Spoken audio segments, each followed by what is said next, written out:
So, have you ever tried the advice, don't go to bed angry? Well, if you have, I have a question. How did it work for you?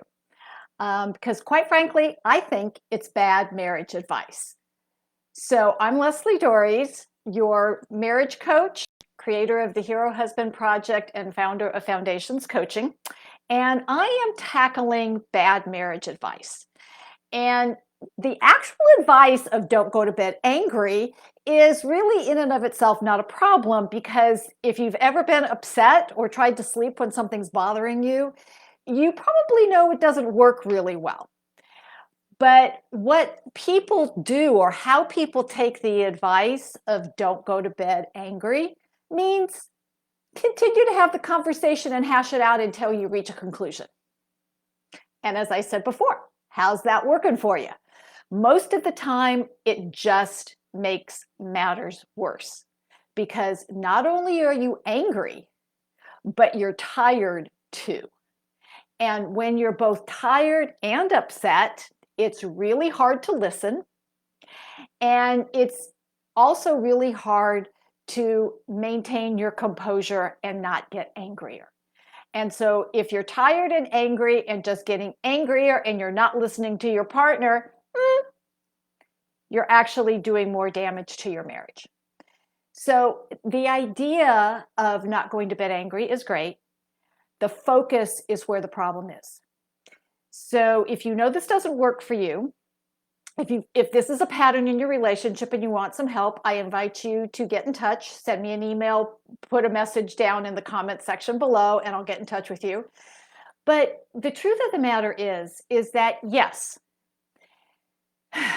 if you want to go to sleep, being emotionally upset is not a good way to try to do it. So instead of trying to continue to hash out something with your partner when neither one of you are at your best, I invite you to change where you're putting your focus.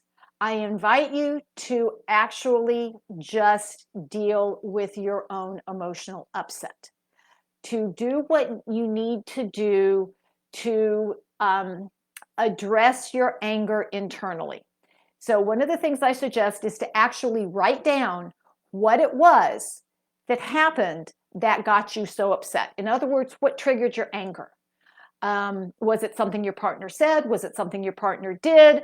Was it somehow just how you heard something? Whatever it was, what happened, right? And then write down how you feel about it and what you want to do about it. And then put that to the side. And then focus on getting yourself under control. Now, there's a lot of different ways to do this. And one of my favorite ways is just breathe. Just take some very slow, deep breaths to get your emotions under control, so that you can go to sleep.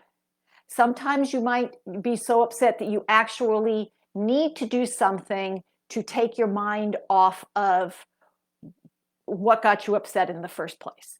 So whether that's reading a book, listening to a book on tape, listening to some music, going into another room and straightening up, whatever it is that will allow you to calm down. Now, this does not mean that you're forgetting about what happened. It does not mean that you are not going to address what happened.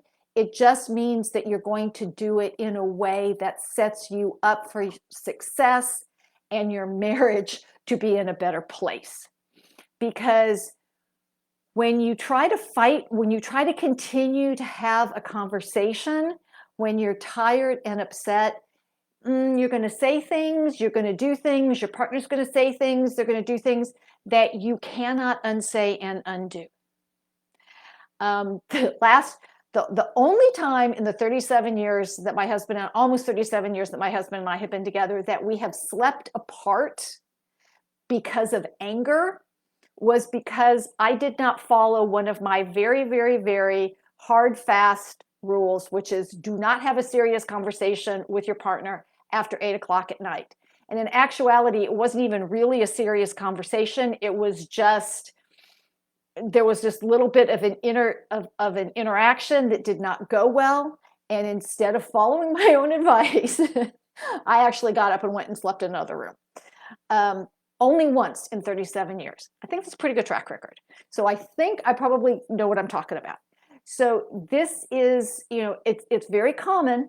And again, yes, you cannot sleep if you're upset, but the answer is not to continue to hash out something with your partner, because staying up and going through it until 2 o'clock in the morning, 3 o'clock in the morning, whatever it is not going to make the situation better. In fact, it's actually more than likely going to make the situation worse.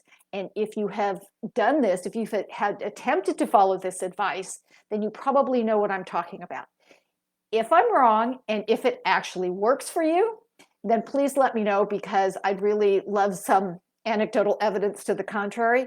But none of my clients who've ever tried to follow this advice have ever found it to be successful.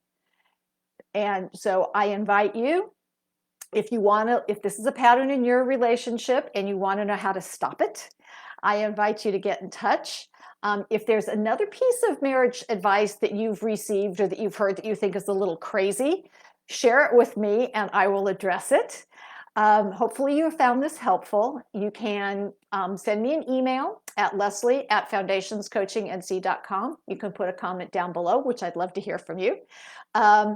Or you can DM me and we'll get in touch and help you to figure out how to sleep in the same bed with your partner without being upset about it. So until next week, stay loving.